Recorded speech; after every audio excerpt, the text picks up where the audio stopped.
Сәлем достар, қазір ревью арнасына қош келдіңіздер. Бүгін ерекше күн, себебі Asus'тың VivoBook Ultra бүгін талдаймыз.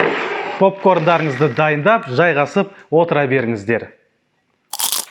Кеттік.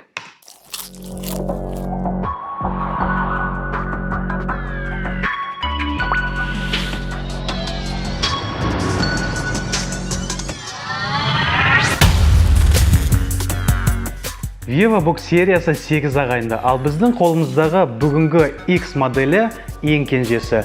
Аталған Ultrabook'тың 5 түрлі нұсқасы бар. Олар орнатылған жедел жадысының, SSD жинақтауышының және процессорын түрімен ерекшеленеді. Бұл Ultrabook маған не үшін ұнады деп сұрайсыздар ғой. Біріншіден, оның салмағы өте жеңіл. Екіншіден, заряды ұзақ уақытқа жетеді. Және де үшіншіден, оның дауысы мүлдем шықпайды. Ал енді техникалық сипаттамаларын тереңірек қарастырайық. VivoBook'тың қорабында өзімен бірге 45 ваттық қуаттау құрылғысы және пайдалану туралы кітапшасы жүреді. Болды. Бұл девайстың ерекшелігі Nano Edge экранында, яғни жиектері өте жіңішке, 5-7 мм. Экранының ауданы 87% алады. Салмағы 1,4 кг. Өздеріңіз ойлаңыздаршы, 1,5 литрлік судан да жеңіл.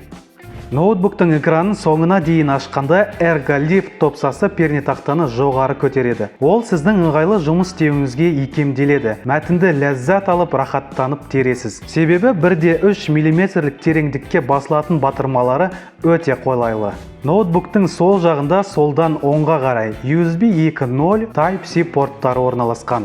Оң жағында жұмыс және батарея индикаторлары, microSD слоты, құлаққап микрофон саңылауы, USB 3.1 және HDMI порттары, сонымен қоса қуаттау тетігі орналасқан. Қарастырып отырған модельде Core i5 процессоры, 8 ГБ жедел жады, 256 ГБ SSD жинақтаушысы, сондай-ақ HD экран орнатылған. Пернетақта жарықтандырушысы жоқ, ал тачпадта саусақ ізіне арналған сенсор болмайды. Айта кететін жайт, VivoBook'тың барлық модельдерінде Windows 10 операциялық жүйесі орнатылған. Сонымен қатар, барлық модельдерде дискретті видеокарта болмайды. Салқындату жүйесіне келсек, лэптоптың артында желдеткіш орналасқан. Ыңғайсыз жерме, әлде Asus компаниясының қателігі ме, одан шыққан ыстық жел экранның астыңғы жағына үрлейді және біраз уақыттан кейін қызады.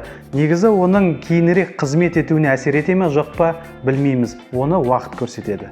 VivoBook'тың батареясы ерекше технологиямен жасалған, жылдам қуатталады, ал Battery Health Charging технологиясы оның ұзақ мерзім қызмет етуін қамтамасыз етеді. Asus'тың ресми сайтында ол 11 сағатқа дейін автономды жұмыс істейді деп жазылған, ал практикада 7 сағатты көрсетеді. Акустикалық мүмкіндіктеріне келсек, бұл девайста Sonic Master аудио жүйесі орнатылған. Эквалайзер талғамыңызға қарай әртүрлі эффекттер береді. Сонымен достар, біз қандай қорытындыға келдік? Біз бүгін сіздермен қарастырған бұл девайс орта сатыдағы Ultrabook болып табылады. Бұл Ultrabook'ты мен өзіме алар едім? Иә, себебі оның ішінде барлық маған қажетті заттар бар. Оның ішінде мықты процессоры, салмағы жеңіл және ұзақ уақыт батареясы шыдайды. Егер сіз мәтінді теруді, ұзақ уақыт интернетте отыруды және фильмдерді көруді ұнатсаңыз, онда бұл девайс дәл сізге арналған. Бұл девайсты сіздермен талқылаған Талғат ол мен, ал төменде біздің арнаға жазылу батырмасы бар.